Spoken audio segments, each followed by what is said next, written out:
You know what's interesting about the last time you got offended? It probably had very little to do with what was actually said. Think about it. Someone makes a comment, a joke lands wrong, a colleague gives feedback you didn't ask for, a stranger on the internet disagrees with something you posted, and suddenly something tightens in your chest. Your jaw sets. You replay the moment again and again, building a case, rehearsing what you should have said, feeling the heat of it hours later. But here's what most people never stop to ask. Why did that specific thing hit so hard? Why does the same comment destroy one person and roll off another completely? Why do some days make you bulletproof and other days make you sensitive to things that normally wouldn't register at all? The answer is not that some people are too sensitive. It is not that the world has become too harsh.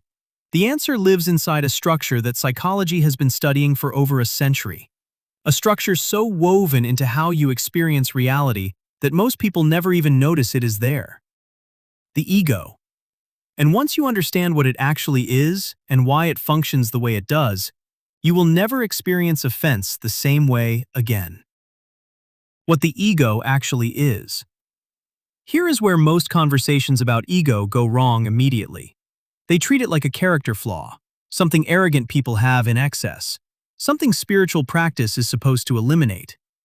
That is not what the ego is. Psychologically speaking, the ego is your sense of self, the mental model you have built over your entire lifetime of who you are, what you stand for, what you are worth, and how you fit into the world around you. It is the story you tell yourself about yourself. And it is not optional. Every functioning human being has one. The ego is not the problem. What it does when it feels threatened is where things get interesting. Because the ego has one primary function above all others: self-preservation. Not physical survival, psychological survival. The protection of the identity you have spent your entire life constructing. And here is the part that changes everything. To the ego, a threat to your self-image feels exactly as dangerous as a threat to your physical body. Your brain does not cleanly separate the two. The same alarm system that would fire if someone pointed a weapon at you can fire when someone questions your intelligence, dismisses your opinion, or implies that you are less than you believe yourself to be. That is not weakness. That is neuroscience. Why offense feels like an attack. Here is something I find absolutely fascinating. Neuroscientist Matthew Lieberman at UCLA conducted research showing that social pain, the pain of rejection, humiliation, or being dismissed, activates the same regions of the brain as physical pain. The anterior cingulate cortex, the same area that processes the sensation of being physically hurt. Which means when someone offends you, your brain is not being dramatic. It is responding to what it genuinely registers as a threat, a wound, something real that requires a response. But here is the problem with that response system. It was designed for a world where threats were immediate and physical, a predator, a rival, danger that required instant action. It was not designed for a world where someone questions your opinion in a meeting, or a family member implies you could be doing better, or a stranger online tells you you're wrong. The alarm fires anyway, and you respond to a comment the way your nervous system was built to respond to a lion, with fight, flight, or freeze. That is why getting offended often feels so disproportionate from the outside, because the internal experience is genuinely threatening. The scale of the response matches the scale of the perceived danger, and the perceived danger is existential. Someone just challenged who you are. The real architecture of offense. Now let us go deeper, because not everything offends everyone equally, and that gap reveals something important. Psychologists have identified that we are most vulnerable to offense in the specific areas where our ego is most invested, where our sense of self is most attached to a particular identity. Think about what offends you most consistently. Is it criticism of your intelligence, your appearance, your parenting, your work, your values, your cultural or political identity? Whatever it is, that is your ego's center of gravity, the area where you have placed the most of your identity, the area where a challenge does not feel like feedback, it feels like an attack on your fundamental worth. This is why the same comment can land completely differently on two people. A criticism of someone's cooking is devastating to a person whose identity is built around being a good host. It barely registers for someone who does not care about cooking at all. The offense is never about the comment.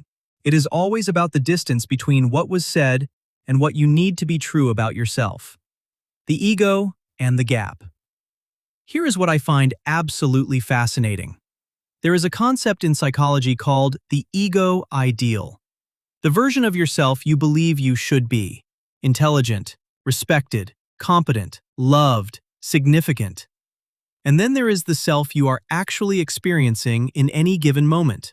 Uncertain, imperfect, sometimes failing, sometimes invisible, sometimes wrong. The gap between these two versions of yourself is where all offense is born. When someone says something that pushes you closer to the feared self and further from the ideal self, the ego reacts. Not because the person was necessarily wrong, often because some part of you suspects they might be right. This is the piece no one talks about. The deepest offenses are not the ones that feel completely false. They are the ones that land somewhere near a truth you are already uncomfortable with. The criticism that stings most is usually the one that points at something you have already been quietly afraid of. That is why the ego's first response to offense is almost never calm evaluation. It is immediate defense. Because if it allowed the comment in for real examination, it might have to confront something it would rather not see. Why some people are more easily offended than others. Research consistently shows that the fragility of a person's ego is directly related to the stability of their self-esteem. And here is the distinction that matters. There are two kinds of self-esteem: contingent self-esteem and stable self-esteem. Contingent self-esteem is self-worth that depends on external outcomes, on performing well, being approved of, winning, being recognized. People with contingent self-esteem feel confident when things are going well and threatened when they are not. Every piece of criticism is a potential collapse. Every disagreement is a challenge to their worth. Every failure is evidence of their inadequacy. Stable self-esteem is self-worth that exists independently of external outcomes. It does not require constant reinforcement. It does not collapse when challenged. People with stable self-esteem can receive criticism without it dismantling them, because their sense of who they are does not live or die in what others think. And here is what the research shows. People with contingent self-esteem are dramatically more likely to experience frequent and intense offense. Not because the world is harsher to them, because their ego is doing far more work. It is constantly scanning for threats, constantly defending, constantly monitoring whether they are being seen the way they need to be seen. That vigilance is exhausting, and it is invisible to almost everyone, including the person experiencing it. What offense is actually protecting? Now here is the part that changes how you see this in yourself and in other people. Every time you get offended, the ego is trying to protect something, usually one of three things. The first is your competence, your belief that you are capable, intelligent, skilled, worthy of respect in what you do. The second is your character, your belief that you are a good person, fair, kind, honest, moral. The third is your significance, your belief that you matter, that you are seen, that your presence in the world has weight and meaning. When any of these three are challenged, the ego responds with offense. Because these are not just preferences. To the ego, they are necessities, survival requirements for the psychological self. Understanding which of the three is being activated in any given moment of offense tells you something important about yourself. Not something shameful, something real. A window into what you are currently building your sense of worth on, and whether that foundation is solid enough to support you. The paradox of the triggered ego. Here is what I find absolutely fascinating and almost no one acknowledges.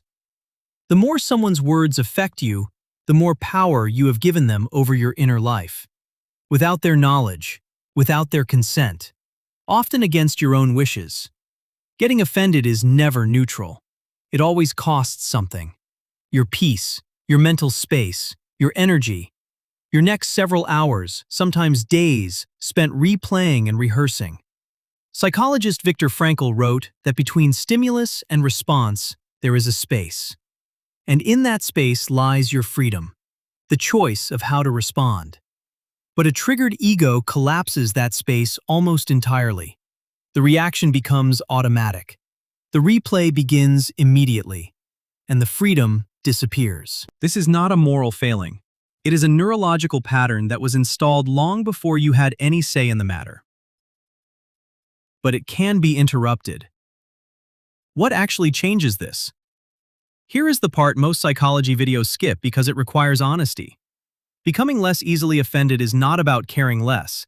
It is not about emotional detachment.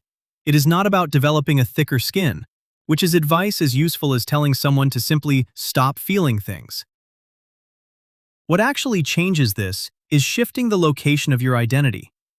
When your sense of self is tied to specific outcomes, specific labels, specific ways other people need to see you, every challenge to those outcomes and labels and perceptions is a genuine threat. The ego has no choice but to defend. But when your identity is rooted in something more stable, your values, your genuine character, your commitment to growing and learning rather than proving and defending, criticism becomes something different. It becomes information, not an attack, not a wound, just data you can use or set aside. This shift does not happen through a single realization. It happens the same way everything meaningful is built, slowly, through repeated choices to examine your reactions rather than immediately act on them. To ask, what is this actually threatening? To notice the gap between the ideal and the feared self and have compassion for both. Because here is the truth underneath all of this. The ego is not your enemy.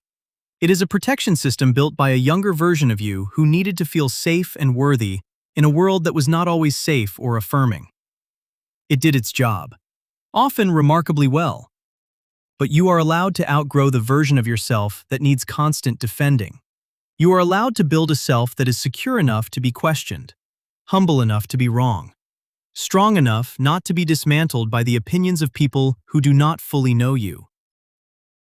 That kind of self does not need to be offended to feel protected, because it does not need protecting in the same desperate way anymore. And when you meet someone who genuinely operates from that place, who can receive criticism without collapsing, who can be disagreed with without becoming hostile, who can hear the worst version of themselves from someone else's mouth and still know clearly who they are, you will recognize immediately what you are actually looking at. Not someone who stopped caring, someone who finally found something more real than approval to build themselves on. That is the psychology of ego. And now that you see it, you will notice it everywhere, including and especially in yourself. If this video gave you something, subscribe so you do not miss the next one. And drop a comment with what offends you most. I read every single one.